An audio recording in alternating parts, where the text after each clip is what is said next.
night getting a bucket of feed for the sheep.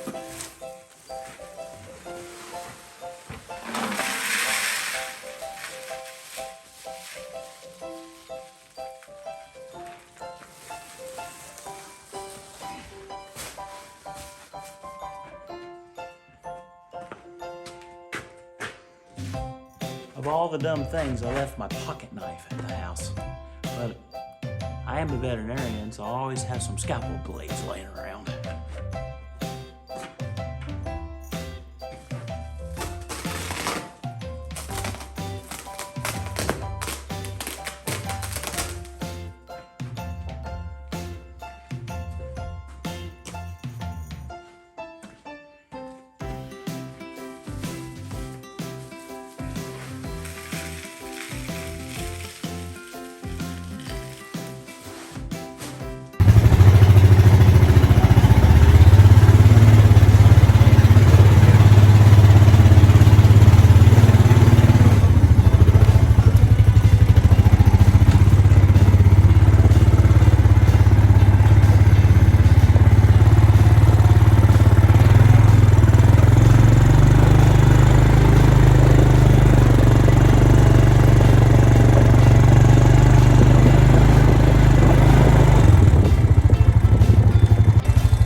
This tall stuff right here is called broom sage. And broom sage is a nuisance. It's also an indication that your pH in your soil isn't too good. Now, not this year, but the year before, I had all of this, every bit of everything that you see. I had 50 tons of lime put on it according to the soil tests that I had done from the University of Kentucky. Now, broom sage, it's a nuisance. It's just a big nuisance, and it's only in this lower part of my field. Starts about right there, goes up to the ridge right up here, and then back around just a little ways. About the only section of broom sage I really have. I have good undergrowth. There's great fescue and quite a little bit of clover growing down in there, but man, this old broom sage has popped up quick this year. So, looks like we're going to be doing some more soil samples and soil testing, figure out what's going on with my pastures. They are 1,000,000 times better than they used to be. The past 4 years, we've really worked hard on pasture management and trying to improve the protein and the quality. You know, I heard an old lecturer say that these are our solar panels out here. Every bit of this is solar panels. We're trying to take the solar energy and convert it into food for our sheep and stuff. And I really like that analogy. So the better that we can get our solar panels working, the better the higher quality of the protein, the better the sheep are going to do.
markings.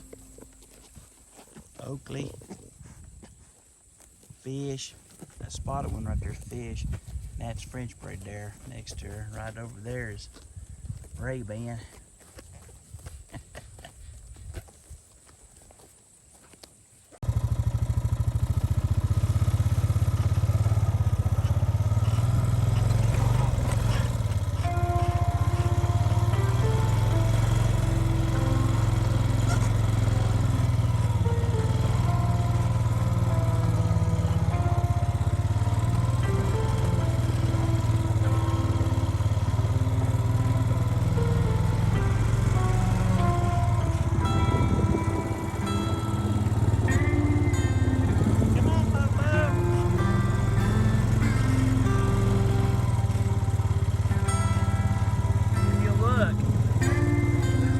No broom sage in these fields over here.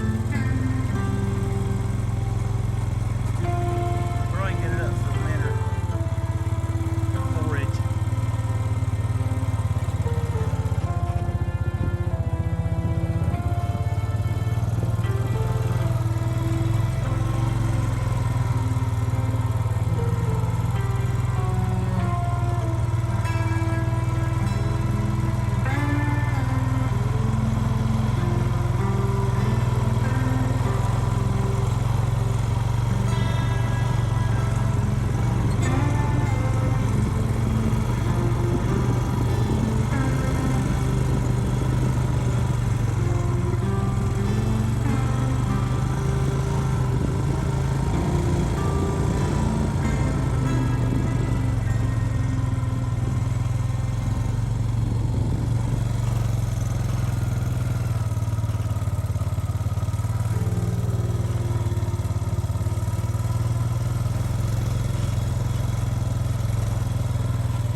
Everybody, how's it going? Boy, you all have grown up nice, so pretty. Here's some of our newest litters. They're in the transition bins.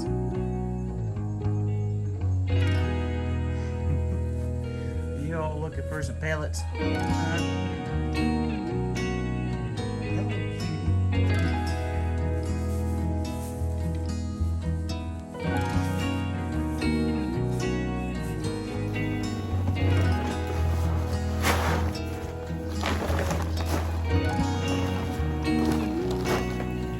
One of the comments, actually several comments, on a 9-second video that I posted was scolding me for feeding too many pellets, too much pellets.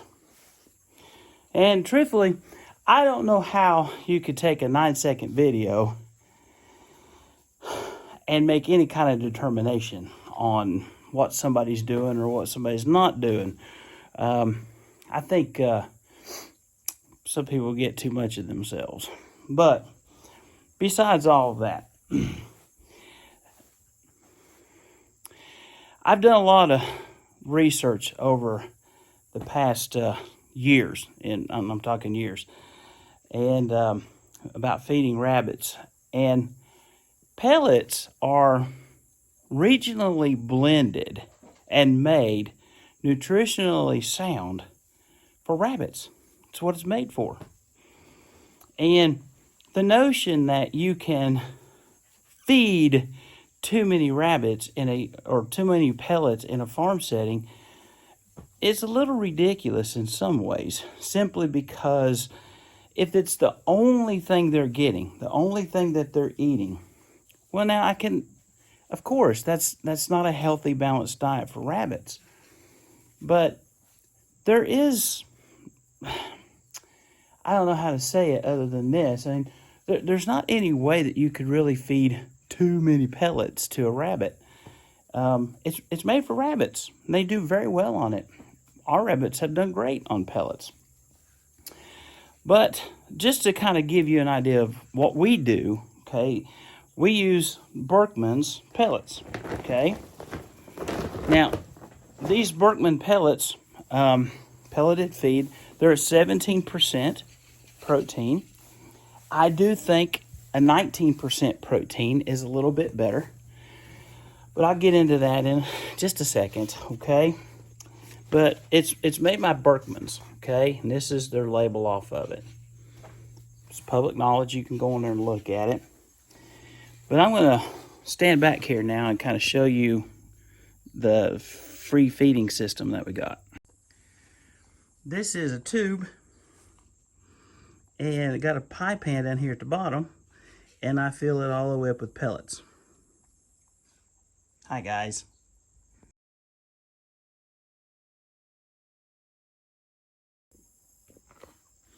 Okay, so now this Berkman's feed here is a 50-pound bag, okay? And if you'll look down in there, I don't know if you can see in there or not. That's less than a fifth of the bag. If all I do is use this bag to fill that little feeder up over there, which holds about 8 pounds of feed at the most, okay? I only fill it up twice. This one bag of feed, okay, lasts me about 2 weeks off of that one feeder. I have 32 rabbits in here that we're feeding off of that feeder. So if you do 32 into 16, that's roughly, okay, roughly a half a pound, a little less than a half a pound per rabbit per week. That is not a lot of food. That is definitely not a lot of pellets, and that's definitely not too many pellets, okay? And as they get a little bit older, I typically go ahead and increase that a little bit. They get all the hay that they can stand. All the hay that they can stand. They get fresh green cerisa when available. We bring them our garden stuff. We bring them things that we have left over from the house, such as fruit that, you know, we've cut the ends and stuff off, and we'll bring it in. But, you know, a good 30% of their diet is pellets. And those pellets are a regional blend made by Berkman Feeds just for this area. And they're nutritionally sound, made for rabbits. And I'll tell you, our rabbits do really good on those. We supplement them. Yes, they are about $10 a bag, okay? So when you go and buy 10 bags of feed, you know, you've spent a little over $119 after taxes. That's money. Rabbits, you know, at $10 to $30 a piece, you have to sell quite a few rabbits to make that money back. And, you know, truthfully, who's raising rabbits to make a lot of money? It's a lot of fun. But, yeah, pellets is part of the diet. I don't understand how somebody can look at a 9-second video and make all sorts of conclusions about how we're feeding way too many rabbits, and there's health conditions for that. The rabbits are doing great. Pellets are just fine.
So let's say your goal is to feed your rabbits a minimum of a 19%, but all you have is a 17%.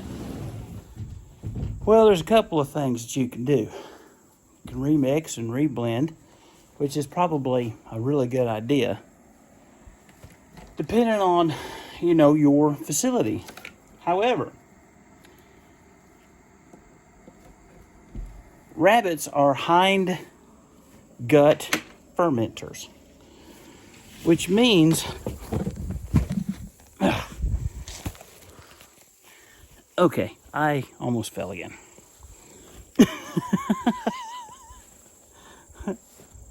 I got tangled up in that baling twine. Hind gut fermenters, which means most of the protein that you feed them is going to get absorbed through that first pass, but not all of it. A lot of it is going to go down to the gut. Just like a horse, they have a pretty developed cecum to make things like vitamin K, make things like their B vitamins, to make things such as protein. And that's what they do. If you feed a rabbit a good high quality diet with lots of legumes such as sarisa, clover, alfalfa, high quality Timothy, things like that, they'll make the rest of the protein that they need. That's what they do. They eat and they make. And so your pellet feed may not be exactly 19%, but as long as you're feeding them a good balanced diet of everything else, they'll make what they need and they'll do fine. They'll grow very, very well. Again, it's not cattle. Totally different species, totally different thing. They're not sheep, they're not llamas, they're not pigs, they're rabbits. Rabbits are much more like horses than they are any of our other livestock. But even that, they're more sensitive and they need a whole lot more roughage in their diet. And so, you know, you can't just feed pellets. Totally agree with that.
Okay, got some fresh hay for the upper and the lower part of the rabbitry.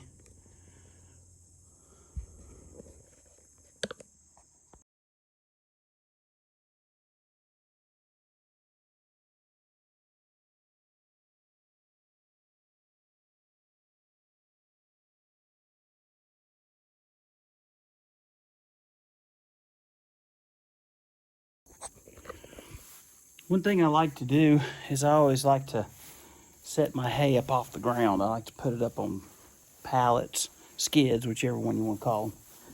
And not only can the rabbits hide underneath of it, just keeps it cleaner.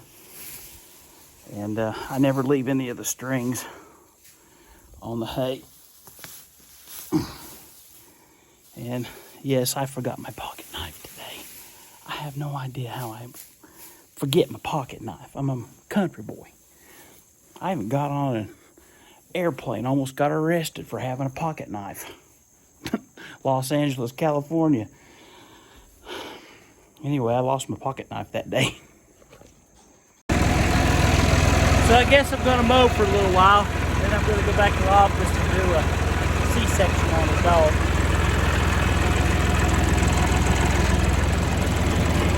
I do like mowing though. All right, let's get her done.